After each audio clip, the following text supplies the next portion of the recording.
This is a Culture Inject production.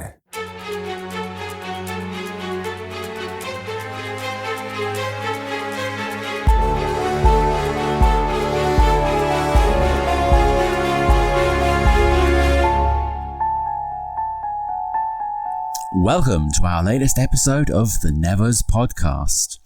Unfortunately, both Laura and Chirag couldn't make it this week, but thankfully I'm thrilled to be joined once again by Tanisha, making us the dynamic duo for today's show. Ahoy, Tanisha. Hello, hello.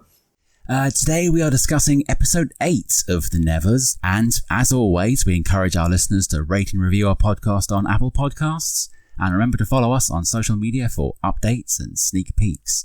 You can find us on Facebook, Instagram, and YouTube at HBO The Nevers, and Twitter at HBO The Nevers and The Nevers Podcast, which is podcast without the A. If you have any thoughts or questions, feel free to email us at theneverspodcast@gmail.com. Alright, before we jump in and start discussing this week's episode, let's recap the previous episode. Would you do the honours, Tanisha? Sure. So, previously on The Nevers, Edmund Haig receives numerous calls on his rotary phone following the attack, while Penance and Bonfire unearth the remains of a mechanical soldier, and Amalia explores Lord Mason's estate. Muddy informs the police chief that Malady is still alive, but is warned of public humiliation if he discloses the information. Meanwhile, earthquakes shake London, and Amalia suspects they signify the emergence of the aliens hidden beneath the city. Yeah, that's a good one. But, moving on to this week's episode, Lavinia locks down the orphanage and confronts Amalia, who has broken into a mental institute to steal Dr. Haig's files. Cousins heals Amalia's wounds and they kiss, but he stops before things can go any further. Malady threatens to kill Dr. Haig and Lucy shatters the orb holding the alien, causing an earthquake that topples buildings. As Amalia and Penance try to reach the cave, Lucy sees a baby alien creature, but Lavinia orders her to kill it. This episode was written by Zoe Dennis, Rami Park and Ira Parker and directed by Jennifer Getzinger. What were your brief thoughts on this episode? Like, plus, minus, what do you think? I liked it a lot better than episode 7. I'm not gonna lie. I think that we were able to progress the story a little bit better this time. There was less flashbacks, which was, for me, a plus. And I think we're moving things along pretty steadily this episode, which I liked a lot more than last episode. Last episode was a little all over the place, so I'll give that their starter episode. You know, you can struggle in your starter episode, but I think we're smoothing in a little bit easier now. Okay, here's the thing. What did you think? What did you think? So, as I sat down to kind of look over our script for this week's episode and sort of think back on episode 8, I watched it when I watched episode 7 and 9 just before we recorded our video on episode 7, and I realised sitting down I don't remember a fracking thing that happened this episode. Yeah. Was it not memorable? See, here's the thing. Like, here's why how I'm going to explain why that's not my fault, even though it totally is. I watched it like a week ago. I should be able to remember what happened. It should have been memorable enough that at least parts of it have stuck with me. But I felt it was just such a bland episode that even though we're 7 days on, I've basically forgotten 90% of what happened. Like, that's not ask me to discuss Shindig, the body, man on the street. I'm in. I'll dive right in. I have comments. Believe me, long-term listeners will know I have comments when it comes to like the classic Whedonverse shows. But I mean, somehow we're a week out, and yeah, I don't really remember what happened this week. I mean, seeing as I did watch it recently, I can also agree. I think the most memorable moments of this episode was probably the last 15 minutes. And then the rest of it was kind of just like it was there and it happened. So I do understand a little bit. I would also add a second slightly weak excuse as to why it's not my fault. Like, I realised that I hadn't watched it about 90 minutes ago. And I could have sat down and watched more. Like, I could have rewatched it just to kind of set it fresh in my memory. But But honestly, I felt absolutely no desire to watch this episode again. Like, I know for a fact after I'm done watching this back half of the season, I am never going to touch this series again. Unless the last few episodes are spectacular. Mm-hmm. Just this back 6. No, they are not memorable. I don't feel like I need to dive in and kind of see if I've missed anything. Because even the things I did see, I don't really give a damn about. Yeah, I'm not gonna lie. Like, you could tell for sure in the first half of like part 1, every episode you were waiting for the next week for like the next release, and you were excited for it, and you wanted to know like how the story was gonna go. And then this half, you're kind of just like, all right, like we'll keep going with the story and just to like see how it ends and finish it. And maybe I feel a little bit that way because I know we're not going to get a season 2. So like, I know it can't be better than what we have like right now. And I know that like, you know, this is all they really had to like redeem themselves. Like, cause you know, there are shows where you have bad seasons and then you do better like in your next one. So if this is like the worst second half, then you're like, okay, well maybe we'll do better in the other half, but we're not going to get that. We have like 4 episodes left, wishing for the best, you know? This is your all or nothing moment, and it's really looking to be nothing. Exactly. So I'm really hoping the next couple of episodes get better. I mean, this could be it for me. If you've watched like any of the new Disney like Marvel shows, the first couple episodes, it's like 6 or 8 episodes, but the first half is always like super boring to me. And then the second half is like when things really like get more intense and more like, so I'm hoping that that's what happens in this. Fingers crossed. Well, actually, it's interesting that you mentioned kind of comparing to the Marvel, because I did realise recently, after finishing The Mandalorian, like all the new kind of Marvel and Star Wars shows, I'll watch them and I'll enjoy them while they're on, and then I'll just completely forget about them. Like, I've not revisited a single Marvel or Star Wars show that has been dropped on Disney Plus. Like, I've watched them all and I've enjoyed them, but they're all just like they're McDonald's television. As soon as I'm finished with them, I throw away what's left and I move on with my life. Yeah, I do have my top 2 Marvel new shows, and that would be the new Captain America and also Moon Knight were my top 2.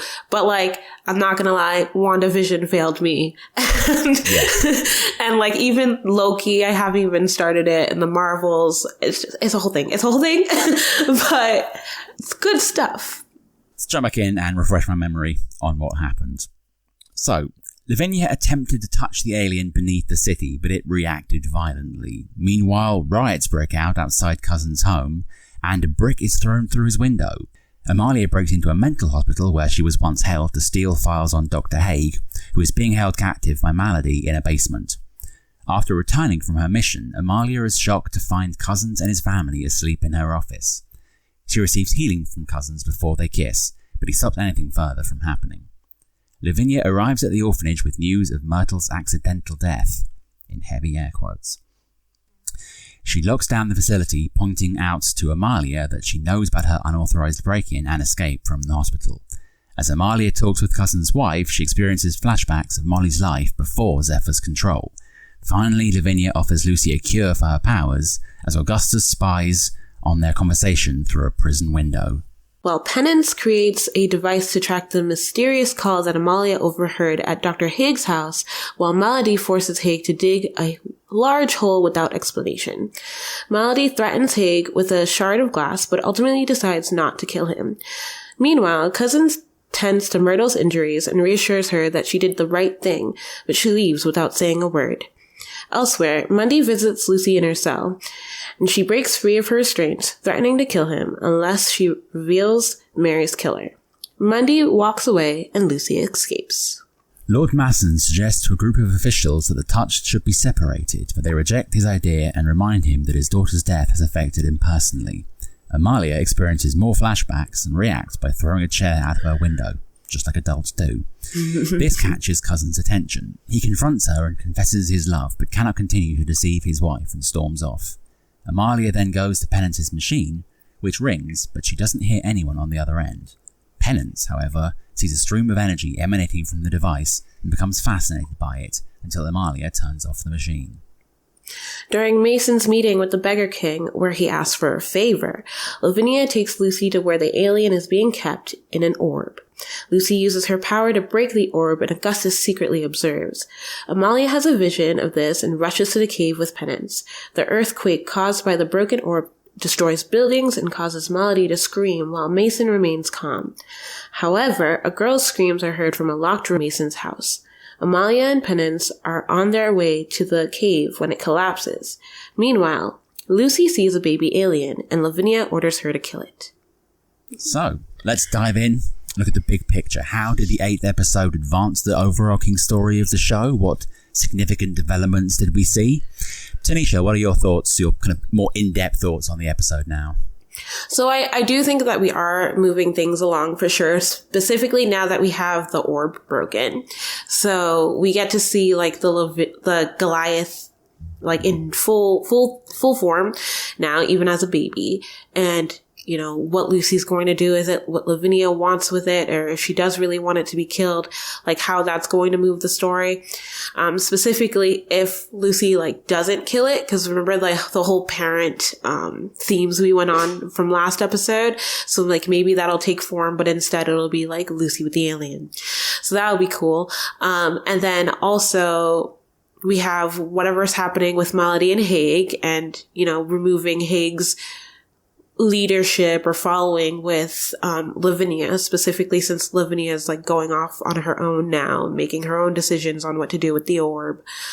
And also everyone's making a lot of teams right now on what to do with things. So you have like Lord Mason and the Beggar King, and you have Lavinia with Lucy and Dr. Haig with Melody. So these all new pairings can really change the story going forward. Specifically if Lord Mason really works with the Beggar King to get what he wants, how that's going to change the environment for the troubled, especially if they start straying away from the little prison that they've made and that Lavinia has tried to keep them into. And then also if Melody and Haig, whatever Melody has planned right now, who knows like what's coming from them, because they didn't really explain it in this episode, what's going on. I did like their scenes together. And we'll probably go into that a little bit more as this episode continues. But it's interesting to see what they're doing on top of everything. And then, of course, you have Amalia and Penance stuck in the cave. So we have like 4 groups going on that are changing the game. This is very much Never's take on The Odd Couple. Like there's these very bizarre little pairings they've set up. And I've got to say, I'm very interested to see where Melody and Haig go, because they were probably 2 of my favorite characters from the first half of the series. I think they're both amazing actors. I'd love to see what they can do bouncing off each other. Oh, that scene that they had with the shard was amazing. I thought the writing for that was like really good. It's great. I'm excited for that. Since I've previously recorded with you guys, I actually went away and watched the first kind of half of American Horror Story. I got a bit bored and sort of zoned out after, I want to say, Hotel. But obviously, Edmund Haig is played by a friend of the podcast, Dennis O'Hare, who is a mainstay in American Horror Story. And it's like, he's fantastic in so many, especially Hotel. He was just an absolute scene stealer. It's quite funny going from that and then watching this. And it's a very, very different character, but he is still just like amazing. Every scene he's in is good, because it doesn't matter what else is going on. His performance, you know, is going to be phenomenal. Oh yeah. And I think one thing I really liked about this episode, compared to last episode and even like in the beginning of part 1 with his character specifically, is we kind of like just saw like a crazed doctor, someone that like before we really got into his mommy issues, someone that, you know, had potential to be like a really good bad guy, like even on his own. So I really liked the whole like fragility that we saw a bit of him today with like Melody, and you know, how the tables have turned with the 2 of them.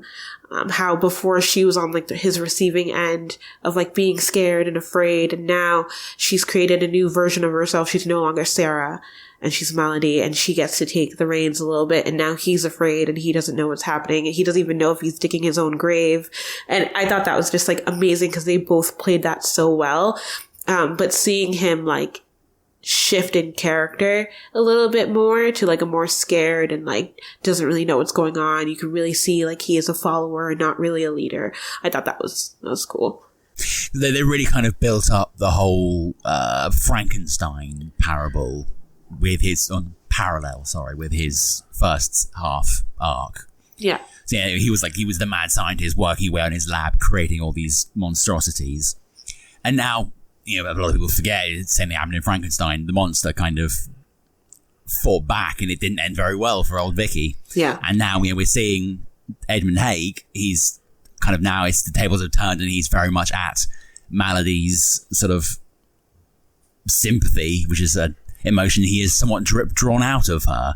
So it's going to be, very interesting to see where that little pairing goes, because it works on so many levels, and you know, I think they are two of the stronger actors in the show. So anytime we get to see those two working together, I'm all for it.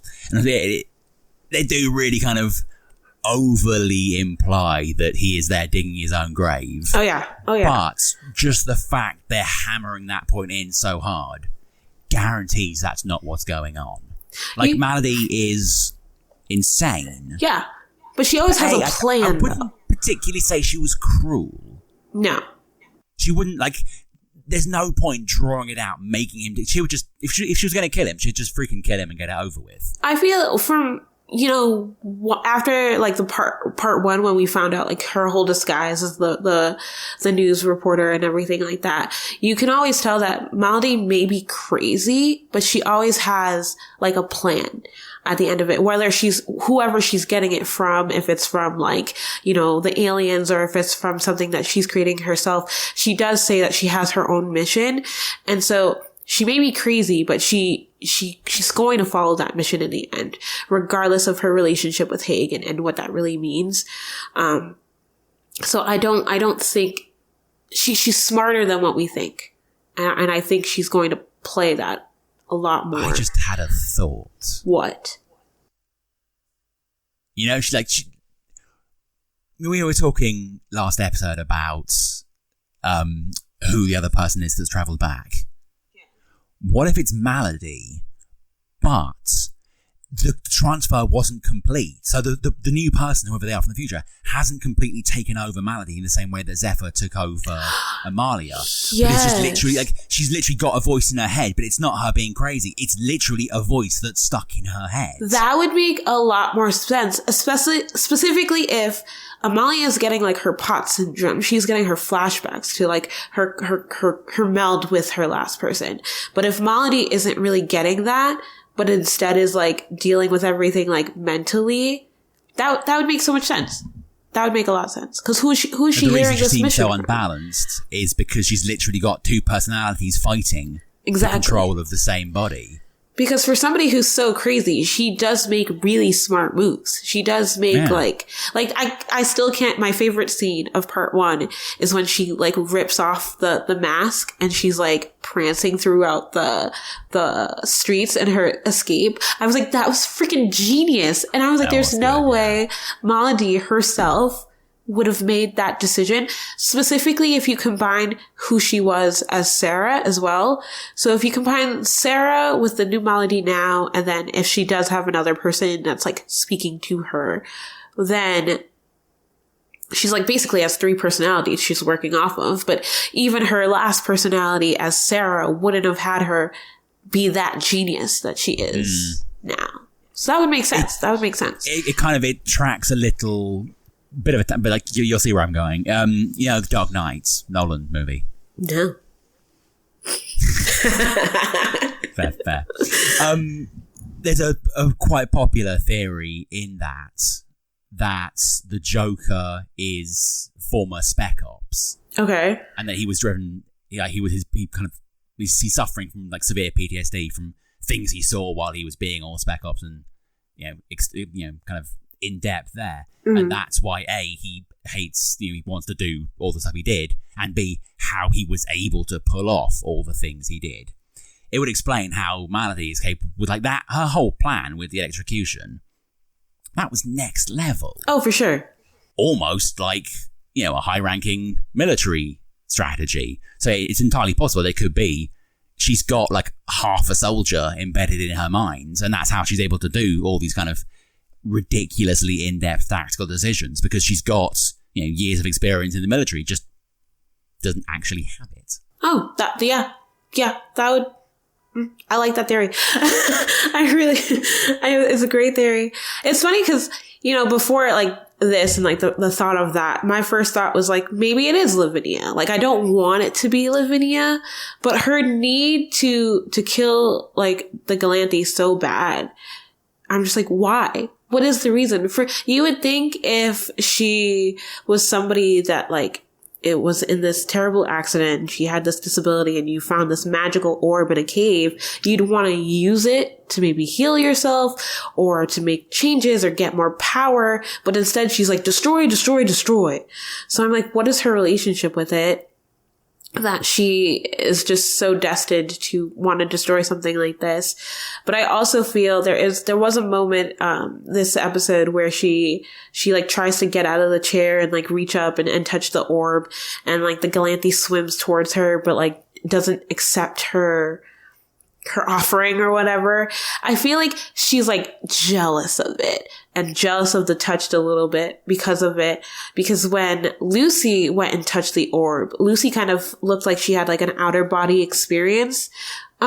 Like the Galanthi and was just like resonating with her, and that like part of it was within her, where Lavinia didn't get that. So I feel like she doesn't like the relationship that, you know, the touched have all these powers and the touch can do all this, and then she's stuck in her chair powerless and just wants to destroy it altogether. But what she's doing is just, it's so dangerous, because now all of like the city is falling apart now. There are going to be repercussions from what's happened, for sure. And whether that falls on Lucy and the touched, or whether that falls on Lavinia and her backdoor plans, we'll never know. Well, yeah, I mean, it's not going to fall on Lavinia, is it? I mean, like, but rich lady, Augie, upper class, she'll be fine. Augie saw her though. That's her own brother. And he saw that she is now like the mastermind of everything. And seeing as he is also a touched person, he's no longer on her side. But he's also a coward. That is true. He's gotten bolder. True. And maybe this could be the straw that breaks the camel's back. Maybe this is gonna, you know, push him into action. But I do think though, yeah, but I do think like with everything that's happening now that the orb has been destroyed and like these earthquakes have made such moves that like things are crumbling where they are, and like the touched are being physically, like Malady is having a physical reaction from it. You know, even the monster in Lord Mason's basement, which is quotes maybe his daughter. Yeah. So clearly his daughter. Clearly it's his daughter. Yeah, so, you know, there are like physical reactions that are happening because of the birth. So who knows what's going to happen to the touched now, if their powers are going to become stronger because of it, or worse, or whatever. But now that, you know, buildings are literally being crushed and people are dying, I feel like Lord Mason now has like a stepping stone to be like, see, we didn't take care of the touched. This is what happened. Now we really do have to like rein them in and then imprison them. And like the other general said, you go from imprisonment to in the gallows. So who knows how that storyline is going to go. We don't have a lot of episodes to really push it, but yeah. It'll be if you were, you know, a peer of the realm and you did have an axe to grind against a particular subset of the population, and you did have an event like this handed to you on a fucking silver platter, I mean, given everything we know of Lord Masson, this is everything he's ever wanted. Exactly. Pretty much. Exactly. So I can't see this ending well for anyone except possibly him, and of course my boy the Beggar King, who I love because I just love that actor. Yeah. But yeah, their scene was also a very good one. I was a big fan of that. I was happy to see him again. I was happy. I don't think we got enough of him last first part. So I'm glad that he's going to be taking more initiative. And, you know, he only goes to whoever fills his pocket the most. So if Lord Mason's not going to follow in on this supposed favor that he's asking for, which I really want to know what he's really like looking for with that, then whoever's next. If the Touched have a bigger wallet, maybe he'll help them in some form like he has in the past. It's always interesting to think about like more Lord Mason's take on everything and why he's so determined, seeing as his daughter is literally fighting in the basement as a Touched monster, and he's just like, that's why. That's what spurred him on. Maybe he was clearly he's a father and daughter. It's a strong connection. He really loved his child. Yeah. And then she was touched in air quotes by this, the mysterious force. He doesn't know. Does Lord Mason know about the Galanthe? No, because he couldn't see anything, and he just the event. So he just sees his daughter turn into possibly some kind of actual monster. I mean, we know from Fishboy Ford last season that it can have physical changes. Yeah. So maybe he sees his beautiful daughter turned into a fish monster or a wolf creature, and that's why maybe he thinks that kind of killing all of them will bring her back or some dumb shit like that. He would make plans about that. I don't know. It doesn't make sense to me, because he would think like as a father he'd be like, okay, like let's research. I would think that he would join Lavinia to really like find out what's going on and if he could save his daughter, but instead he's like hush hush about it and pretends that she's dead and like goes along with his life. So it's weird. I did like his scene with Hugo this episode as well, though. And I honestly forgot about Hugo's father and that whole, I don't know why they keep bringing up Hugo's father and like the importance of his father, but it seems like a plot that they want to go forward with that I don't understand. But I feel like his father has been brought up so many times in like part 1 and in part 2 that it just doesn't make sense. It has kind of certain flavors of what's it called, Chekhov's gun to it. It's like they've brought his father up entirely too many times for his father not to be a major plot point moving forwards, and kind of going by the obvious option. I'm guessing considering his father is a peer of Lord Masson, I'm guessing they're around the same age. Yeah. So, old guy, only got one son who's a bit of a craze, posh boy, club owner. Mm-hmm. A bit of a Hugo Swan. There's no other way to sum the character up. That Hugo Swan is extremely Hugo Swan. Exactly. And he pulls it off so well. Yeah, like he's brilliant character. He's adding him to any scene will only improve the scene. I really want a scene of Hugo, the Beggar King, and Edmund Haig. I don't know what they're discussing, but it would be an amazing scene. It would probably be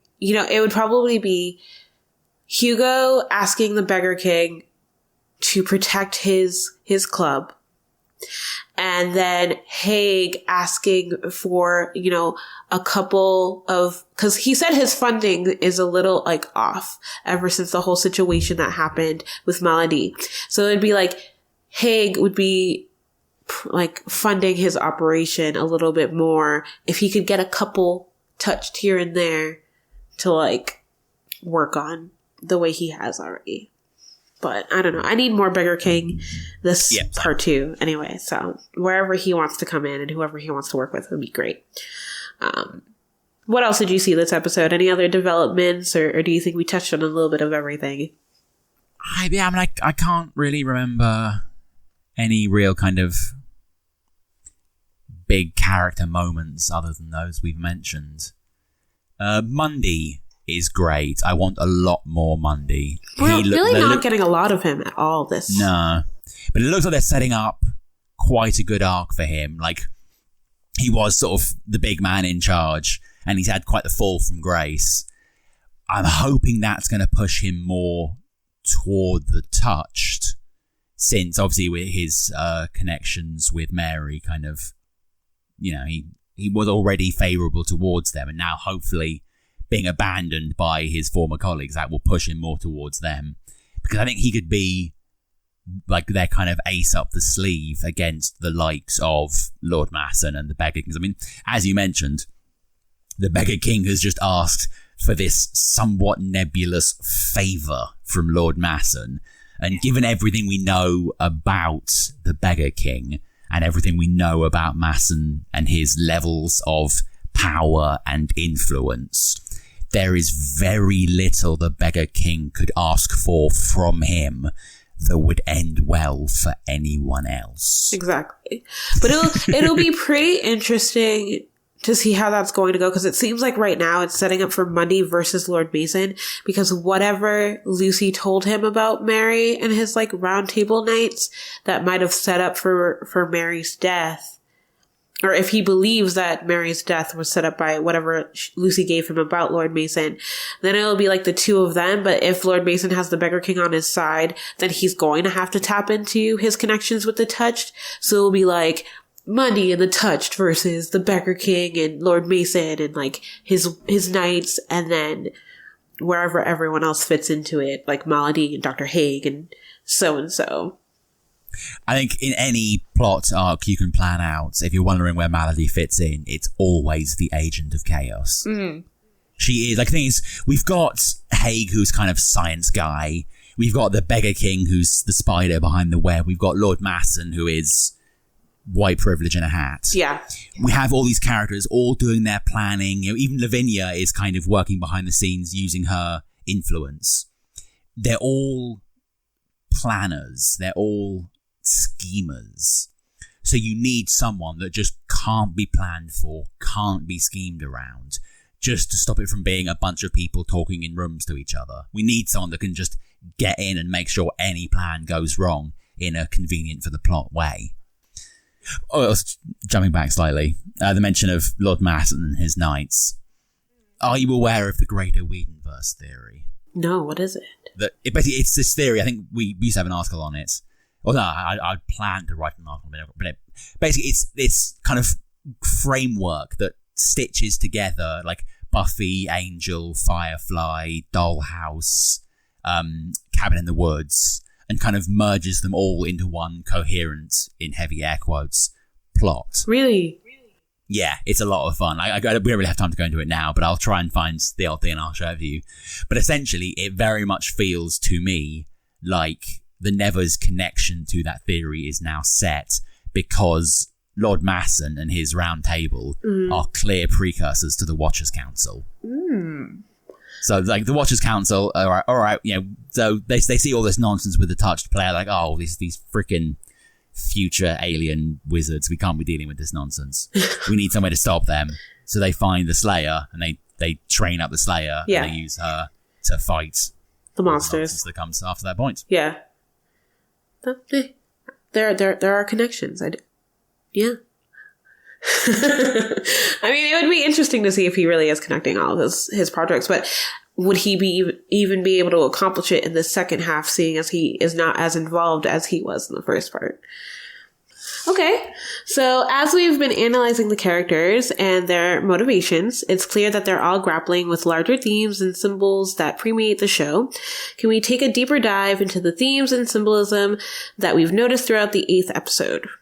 And the Nevers has never shied away from exploring complex themes, and the episode 8 was no exception. From the struggles for power and control to the themes of identity and redemption, this episode had a lot to unpack. What are your initial thoughts on the themes explored in this episode? I mean, the one obvious one we really can't pass up, and it was, like, as we talk about more, I'm remembering parts of the episode, and this was definitely one of my favourite moments. We've got Lucy, you know, the eternal mother with no child, who lost her kid because of using her powers to break the egg and then, like, rescuing the child. Like, the play there is obvious, and it was very well done. Like, freaking Elizabeth Barrington is such a fucking legend, and, like, with little to no dialogue, just that scene of the breaking of the egg and the rescuing of the Galanthe was so perfectly done. And I feel like it should be taken note that even without her gloves on, she's holding the Galanthe in her hand and nothing is happening. And Lavinia is sitting there like, kill it, but she can't. She's finally gets to hold something in her hand and it's not dying. Do you really think she's going to intentionally kill it in her hands? There's no way. It's like having her baby in her hands once more. And it is technically a baby in her hands. So That's why I don't think that Lavinia and Lucy's partnership that they've created right now for this moment is actually going to continue after this episode. I think that Lucy's probably going to go running with the baby. Amalia's and Penance are probably, once they get out of the cave, going to try to find her, or maybe Lucy will join up with the Touched again to, find the true meaning of what's going on with the Galanthi baby. Who knows? But I do think that she's not going to kill it, and I think Lavinia is going to take that real hard. There is a distinct chance that is the way it will go, yeah. Like, considering everything's worked with their powers, and like, there's literally less than zero. There is more chance of me killing that Galanthi than there is of Lucy killing it. She will find a way to escape. I can't see her going straight to Amalia and Penance. There's going to be some kind of hurdle for them all to cross before they can get together. But Lavinia is not going to. Yeah, I agree. Lavinia is going to take this very badly. Yeah. When it comes to, Lucy's decision to go back to, like, the orphanage and the Troubled, right now, because the orphanage is going through, like, a power shift with Bonfire Annie and Amalia, I also think that might be a reason why Lucy won't go there, because she doesn't really know Amalia's purpose when it comes to the Galanthi, because Amalia never really disclosed that in the time when Lucy was there, that she didn't really know everything that was going on. So we don't really know what Amalia's plans are to do next, because the goal was to protect the Galanthi, and now the Galanthi is out of the sack. So it's like, what's the next steps? You can't really raise it in the orphanage when Lavinia's been watching over the orphanage, and now Augie also knows about Lavinia, so it's kind of has to go into, like, a whole hiding situation, and Lucy's probably the best person to do that right now. I mean, she's been hiding pretty well before when she went on the run, and technically was hiding in the orphanage, but still. But the whole power shift between Bonfire Annie and Amalia right now is very, like, the orphanage is unstable, because you have Bonfire Annie taking care of everyone, and even when the riots were going on, Bonfire, like, confronted Amalia and was like, you have to get your shit together, basically, if you want anyone to be able to, like, survive here and be protected here. So Lucy can't really bring the baby there, because it's not at the stage where they could do that. It's very possible that the hurdle they'll have to cross to reach that point will be some kind of awakening or realization for Amalia, because right now Amalia is very much in a fractured state. She needs to do something to get her shit together. Like, I mean, yeah, we probably should have mentioned it a bit earlier, but the scene with her and Cousins, they're kind of almost but not quite. Oh, when he, like, professes his love for her and she just, like, brushes it to the side. Yeah, it was. I didn't like that scene. I thought no part of that was played well. But I did think it was a good moment for him, one of the very few he gets, as a very underutilized character. He needs to be more than just the heel bot they go to fix them up after missions. Yeah. Because, like, his stance in that whole situation was, I mean, no one's right in that situation. You're having an affair, you fucked up. Exactly. But his kind of stance on the whole thing was about as close to right as you can get. And it's, yeah, the way it all kind of played out felt a little flat to me. Like, I know Amalia's going through some shit right now, so she wasn't really ready for the big emotional conversation, but I think that is laying the groundwork for Amalia in possibly, I'd say, like 4 or 5 to have the big emotional breakdown moment where she gets all this shit off her chest. Probably to Penance. Which is crazy, because we're basically doing it again from what we did from part 1. So she's going through that whole growth thing again, and now that she's lost the Galanthi, if she does lose the Galanthi with Lucy, she has to find a new purpose when it comes to finding it, and whatever the repercussions are now that the city is basically under rubble.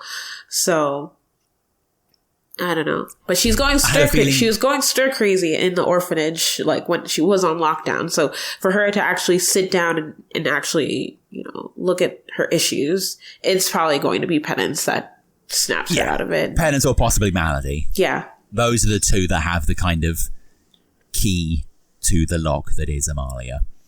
But I don't know, I have a distinct suspicion that even if everything plays out as well as it can with Lucy and the Galanthe, Amalia is still going to feel like she needs a new purpose. Yeah. Like, she's not the maternal type. She's not like, all right, now that the Galanthe's out, I'm going to raise it and keep it safe. No. That's not her. That's never been the Lucy, parenting. That's a penance. Yeah. Even like Bonfire Annie at this point. Like, it'd be... Yeah, actually, I could very much see her being the kind of reluctant leader that rises up, like the flames. Exactly. To kind of become the... Because let's be fair here.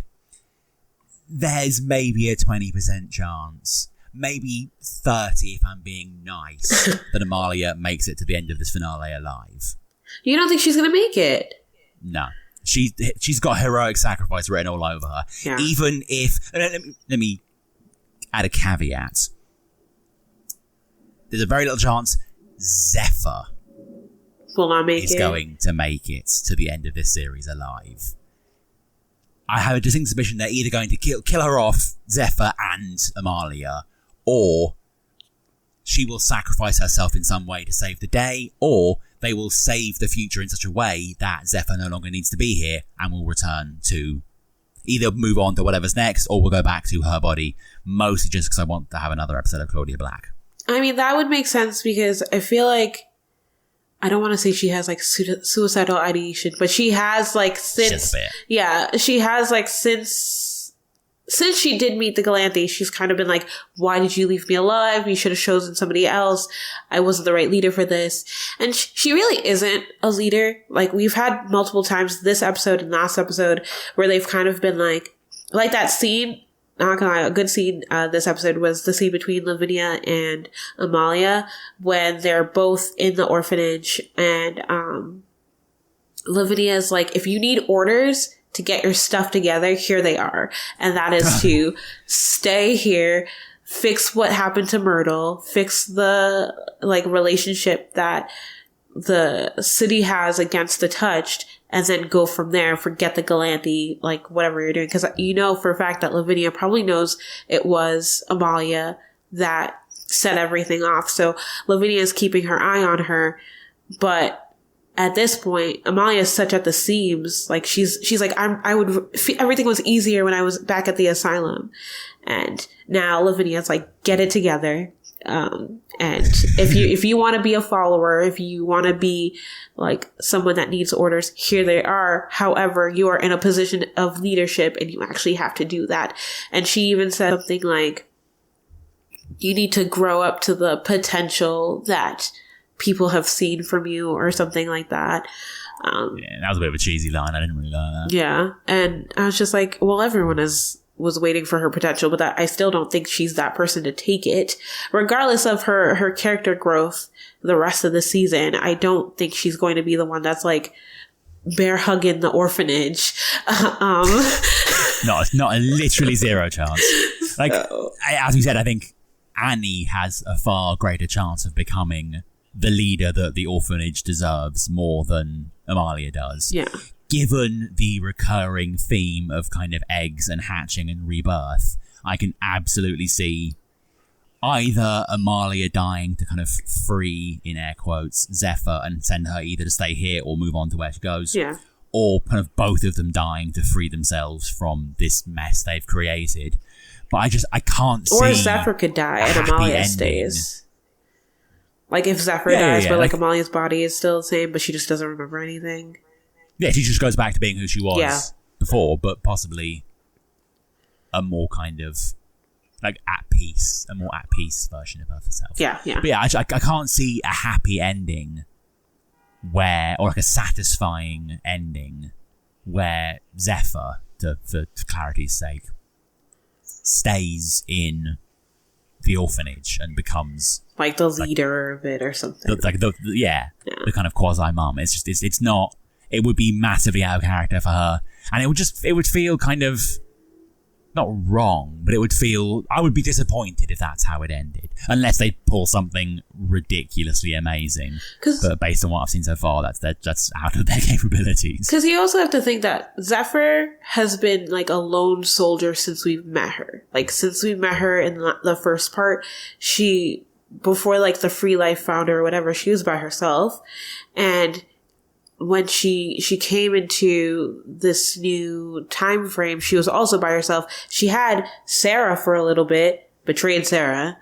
Now she has Penance, and Penance has been the only one that's like really kept her with the orphanage and kept her like together. So if anything happens to Penance, or if there's a shift between her and Penance, she really has no tether to the orphanage or even to the task and mission that she has.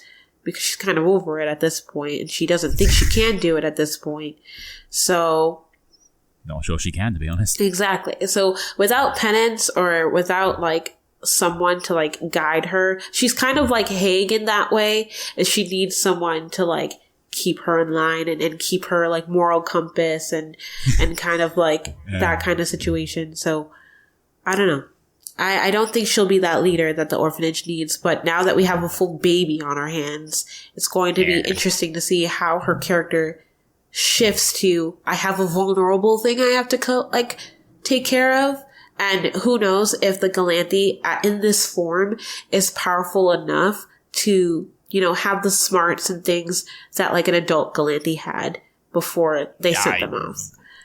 That would be a massive stretch if this like tiny baby alien was suddenly like, yes, I am powerful. I am the Galanthi, and I know what I'm doing. Yeah, no, like the Galanthi baby. We'll need to think of a new name for it that's shorter. If they are anything more than a plot device moving forward, then someone has fucked up. Yeah, pardon my French. Like, if they suddenly become like a character, a force within the show, it's going to feel very off to me. Like, they are a MacGuffin. They are a plot device. That is all they should be moving forward. They need and should have very little agency, with the possible exception of a kind of first/last flight as the climax of the series to mirror the way the first episode finished with the Galanthi. Like, if the Galanthi has its first flight and goes away and we see all the lights going up towards it as everything is safe, fine. If they do that well, that could work. Anything other than that, and it wouldn't sit with me at all. No. I feel like the only way we could see maybe like a mature version of it is if it connected with Myrtle like it did in part 1. And they had that like scene where they do like it talks through Myrtle and all of that. But right now, because it was birthed early, I feel like they're just gonna use it like you said, like a plot device. So I don't think that Amalia is in that position where she could care for something like that until it's at a stage to grow. And she can barely care for herself. She's not going to care for anything else. Exactly. But they, at that sense, if we are thinking of this big, powerful being as now something that needs to like grow and get stronger to be able to push the Touched or whatever, it basically means that the Touched have lost their like big playing chip that they had before. Because now it's too early. It's not ready to go out and they've lost their power that they had that they didn't even know that they needed before. So it'll be interesting to see. It's just it's annoying because we talk about all these kind of the themes and the ideas and the possibilities of where they could go, and we come up with these amazing theories. And then I just think 3 episodes. Yeah. There's no way we're touching on everything. There's no way they can bring this to a satisfying conclusion in 3 episodes. No. I mean, I'm really, because you know how we were talking last episode about like Penance and her shift and like whether she'll go evil and stuff. That whole scene where she can see the lights when Amalia is on the phone. I was like, oh, we're having a moment. She's like, she's like evolving in her Touched, and she's like maybe getting her own character development a little bit more. And then the phone shuts off and then we lose it. So. One aspect of the show that can't be overlooked is the production and technical work that goes into each episode. So with that said, let's move on to discussing the episode's production and technical aspects. Considering that we have had some reservations about the CGI in the previous episodes, do you think the quality has improved in this episode? What stood out to you both in terms of production and technical aspects? I would just chip in straight away and say, that scene you just mentioned, where Penance can see the glowy light stuff on the phone, brilliant. It was really scene. good. Really good. So good. Looked amazing. Her kind of performance with it and interaction with the flowy light, spot on. I was like, this is the scene. This is what we need. And then and what a surprise, it abruptly finished too soon. Because honestly, when it comes to Penance, we haven't seen a lot of her power.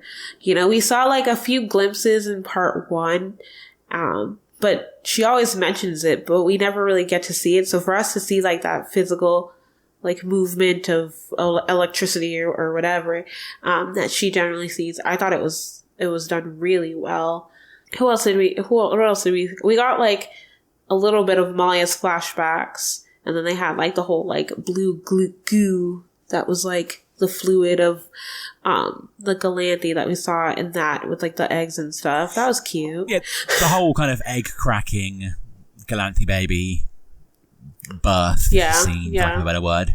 That all looked great. I thought, like, as we mentioned before, the gooey baby was kind of I didn't really like it. 25% gross, 75% adorable, which is a pretty good ratio. It was cute, but I'm not gonna lie, I was disappointed. I was a little disappointed. I wanted something more like, I don't know, out of this world kind of thing. I felt like I was looking at there were definite cephalopod inspirations in that character design. Yeah, it could definitely be like a plushie if the Nevers ever wanted to make merchandise, but I wanted something more stronger than that. I don't know, but maybe that just helps with like pushing it's a fragile thing. That's the thing. Like, I wanted something a little bit more ethereal. Like, I didn't want a squid baby. I wanted like an angel baby. Exactly. That looks a little like, I think if they wanted to really dial up the fragility, I would be 100% for that. Like, make it look like it's made out of, you know, glass and wishes. Mm-hmm. I think maybe they did it the way that they did to, like, again, go back to that point, like Lucy holding a baby in her hand. So they had to give her something more like of substance to do that. They needed to kind of tread the fine line between, it's obviously an alien, but we need to hit the symbolism of Lucy holding a baby. It needs to be recognizable. It needs to be close enough to a human baby that anyone watching the scene will get the obvious symbolism. It is a baby. But then give it some tentacles so we know it's an alien. And to be fair, this is kind of the just birthed Galanthe.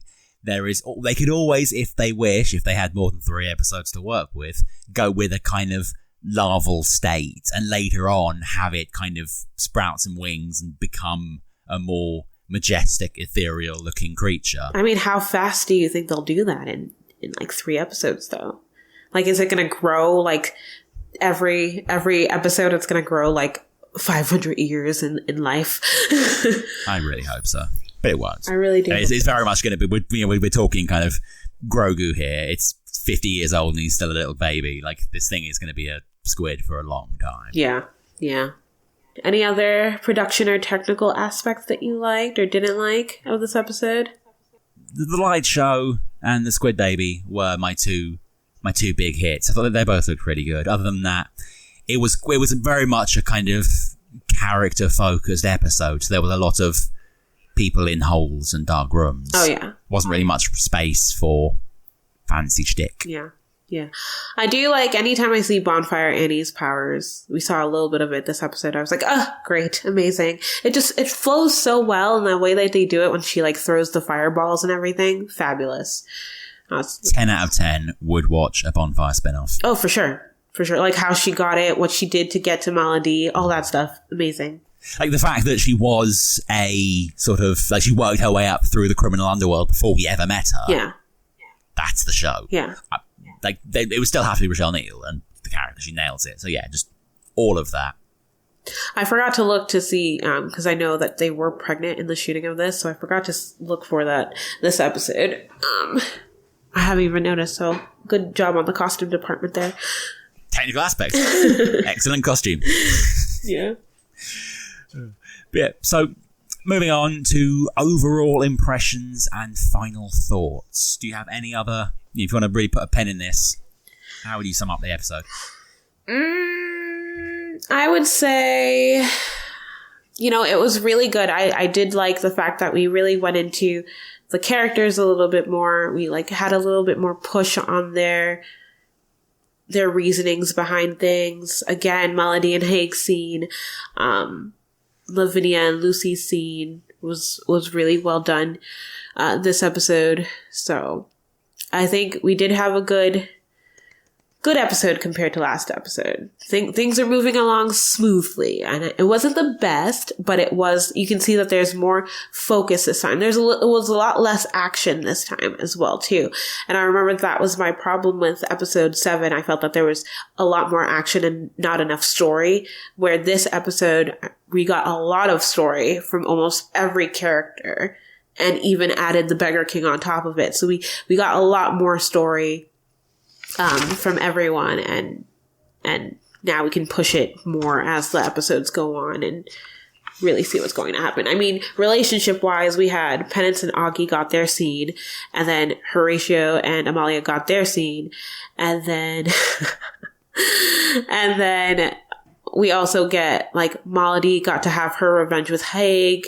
Lord Mason, we got to see his history a little bit more, and now what he's going to do and what he's willing to do to, get the touch in order.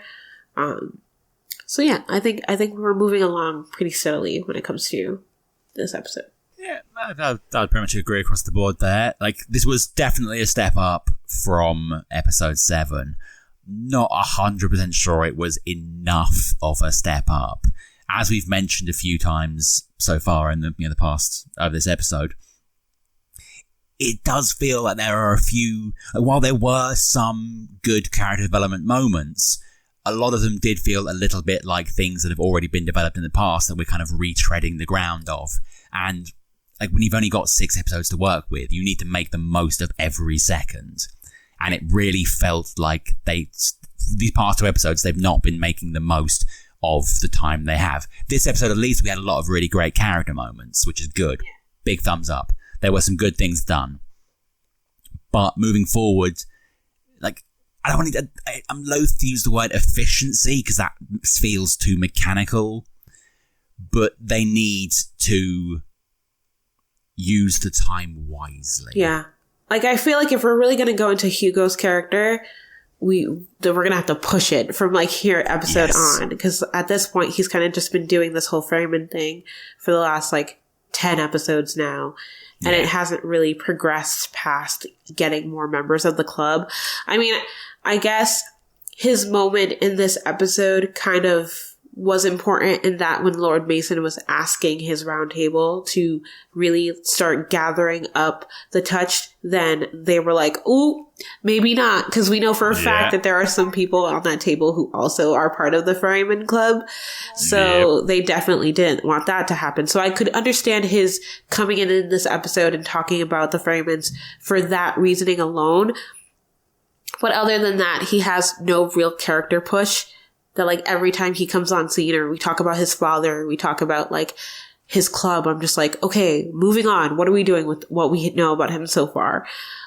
Mundy, I think we are moving character wise now that he has a task given by Lucy. So I think we'll see how that goes. Don't know, but everyone else, Lord Mason, Amalia, even Augie a little bit, was kind of still in the same boat that we've left them in for the last couple of episodes, if not regressing a couple steps. Amalia has definitely regressed. I feel like if they're going to do this and do this properly, what they need to do now is, for lack of a better phrase, lay down some battle lines. But all right, this is one plot. The Galanthe. Yeah. That is going to involve strongly Amalia, Penance, Malady, Lavinia, and Haig. And Lavinia and Lucy. They are Team Galanthe. They're off doing Galanthe things. They can Galanthe all over the situation. Yeah. Over there. Hugo. Possible succession story. Tie him in with Masson, with Beggar King, with Mundy. That's their plot. Push. And then I'm trying to think who else is left. Everyone else. The orphanage itself, there. Like Myrtle's story. The rest of the orphanage, looking after the Galanthe, raising that. I don't know, some shit with that. Like, fixing freaking London. So if they're really going to go into like Myrtle's story, the orphanage, Myrtle did come in a couple times this episode with her own PTSD. So I think after her talk with Cousins, then I think her storyline on that end is pretty much over, because I feel like she's kind of taken in what he said and is going to not necessarily get over it, but like grow from what's happened. I don't think that they're going to push her a lot more in the show from like what we got the first episode and this episode, because I feel like that would be a waste a little bit if we don't have enough time to really push her arc. Because we went into the whole parental theme of episode 7, and she was the baby of that episode. But now that we have an actual baby of the Galanthe, we kind of like push her aside. Like her purpose was done, and now we move on.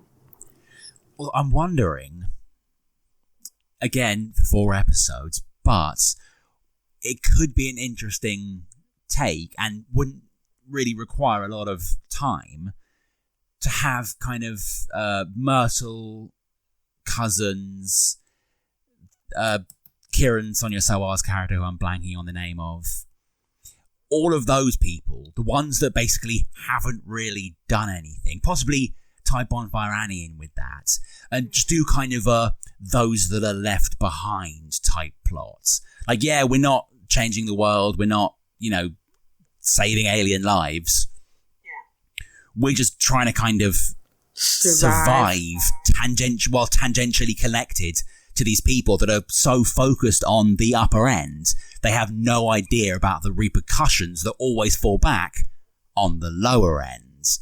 They could be like kind of how you survive when your siblings are being dickheads and you're getting the flack for it. Like, it would be quite interesting to that they're dealing with the rise of Annie as like the new leader and like the sensible one. And then possibly Myrtle's like her second in command. Cousins healing them all up, dealing with the blowback from everyone else being nonsense. Like, that could be quite a strong story, just like we didn't actually piece of normality. We didn't actually see what happened to the orphanage in that big like earthquake scene. So if something actually does happen to the orphanage, or it's like taken down and they can't stay anymore, that is going to shift everyone there's story. So it's going to be, and if they lose anybody, like if anyone dies because of that, like that's going to be an even bigger thing, and something that either Myrtle or Bonfire Annie is going to have to deal with. And somebody is going to say, well, Amalia should have been here when this happened, and how that works. And then there was that scene moment when like Myrtle's walking out and she looks at Amalia and they look at each other and they walk away. So I feel like Myrtle's kind of like shedding her idleness of Amalia a little bit more. So if something really does hit the orphanage and they have to go into this growth of like, we are the people that are left behind when all the big stuff are happening. What's going to happen to us now? That has to be acknowledged now that the orphanage is messed up or something. Something do kind of in a similar vein, but stretched over a couple of episodes. You remember the Zeppo in Buffy, the Xander focus episode? Yeah. Something like that, where like there's some kind of trouble. I mean, we've got all those the purists or whatever they're called that are starting to kick off. Like a little subplot where Annie is the leader with Myrtle as her second. Have to defend what's left of the orphanage from like constant attacks from the purists. Like, it's not world changing apocalyptic drama, but it's like more kind of what real people have to do. I know admittedly real people with powers facing an uprising of pure, but you know, you get the point. I mean, they do have to work in that story. They could tell a good story there. They do have to work that story in, because I feel like the fact that the purists this episode had their own little symbol, like the P with like the V's in it. I think that was very important, that like they're growing in power to the point that they have a symbol for themselves, and we've moved on from like the purple ribbon. Now it's like a full on thing. So I think that will be something that we acknowledge and we'll have to deal with story-wise. I mean, if you want to look at history and compare it to the Nevers, there are a lot of connections going on here right now that, exactly. Like, so it'll be interesting to see. And I think if Myrtle and Bonfire Annie and everyone else in the orphanage is the one that's dealing with that, then it'll be an interesting story take. It'll be a lot, but it'll be an interesting story take. I'd watch it. I'd watch it too. Okay, do you have a favorite quote or moment from the episode? I think my favorite quote from the episode, again, to bring up Malady and Higgs moment, when he's digging and he's like trembling and asking like, what do you want from me? Am I digging my grave? Like, he's like kind of just breaking down at that moment. And then Malady comes down and she's just like, look at you. You had me for 2 years, mentally powerless, struggling, and I have you for 2 minutes and you're already begging for death. Beg for death. And I loved that scene and those quotes between the two of them. I thought it was fabulous. That was probably my favorite moment. What about you? Actually, yeah, I was going to say the phone line bit, but actually, yeah, that was a great freaking quote. Malady's got some absolute banging quotes. So yeah, she's my favorite character. I love her so much. That's why I was really mad we didn't see enough of her in the first episode, because she's such an important character that the fact that we didn't get her in the first episode was insane to me. So the fact that we got her a lot more in this episode, I was very happy with. They definitely made up for it this episode. It was a very Malady heavy episode. Yeah. Any other final thoughts or concerns you'd like to share about the 4 episodes remaining? Let me see. Final thoughts. I do like the fact that we went into like the parallels of, you know, what happened 3 years ago to like when everyone really did come into like their troubledness and their power to like right now. And I think the scene with Amalia and Horatio really went into that a little bit. Like with when they were talking about the relationship to 3 years ago to now. And then even Haig and Malady went into it when Malady is like, our relationship 3 years ago is not the same to who I am now. So it's like no longer Sarah, it's Malady, and Amalia is just like, I'm still me, and Horatio's like, but I love you. And so I do like that we had like those moments of acknowledging that there has been a shift over the last 3 years. And I hope it, I don't know, wraps things up a little bit nicely. It might put into our theory, if we are seeing more flashbacks of regular Amalia instead of Zephyr, that maybe it is Zephyr that's going to disappear and Amalia will stay. But who knows? But those are the good times of this episode. I think it was better than episode 7.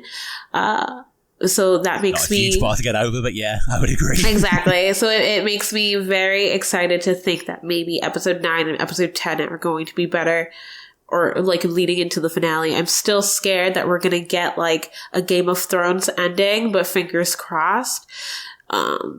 Pretty good episode so far. I think I've aired my concerns quite adequately and repeatedly over the past hour or so I'm not going to belabor the point. 4 episodes, but yeah, I mean, I agree. It was definitely an improvement, but yeah, I don't know. It's not really connecting with me the way I really wanted it to. Like, I mean, I was in for this show, yeah, and just I mean the fact that I couldn't even be bothered to rewatch it. It's like, yeah, like I said, I'd rather play Mass Effect for the 5th time, yeah, than watch the episode again. Like I said, I really do think it's the fact that, one, a lot of people didn't have access to it as easily as before. So to even try to want to rewatch it and and all that stuff, it's a lot harder. But also, you know, it wasn't promoted as enough. It kind of like the hype of it's kind of down as much.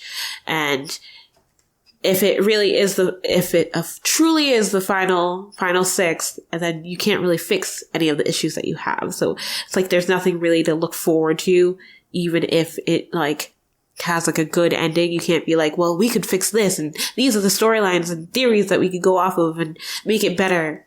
You're kind of left with an end. But some strong performances, so let's just enjoy them. Exactly. I will take any chance to see any of the actors that we got to meet in this show anywhere else. So, if you want to hear more of us complaining about 4 episodes, please come back next time. You can find us on Apple Podcast, Google Podcast, Amazon Music, and YouTube. If you wish to contact us on the socials, we are on Facebook, Twitter, and Instagram at HBO The Nevers, and on Twitter at theneverspodcast. It's PODCST. Comments or questions to theneverspodcast@gmail.com. And if you're listening on Apple Podcasts, please remember to leave us a rating and a review. It really helps.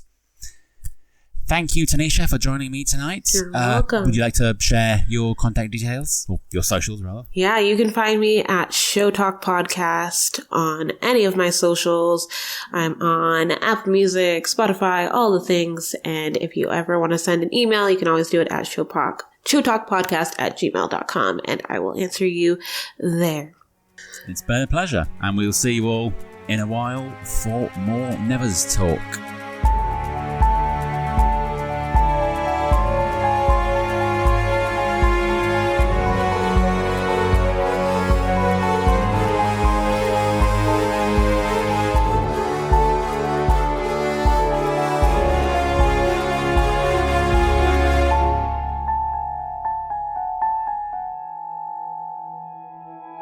This episode of the Nevers Podcast was written, produced, and edited by Matthew at Culture Inject Studios.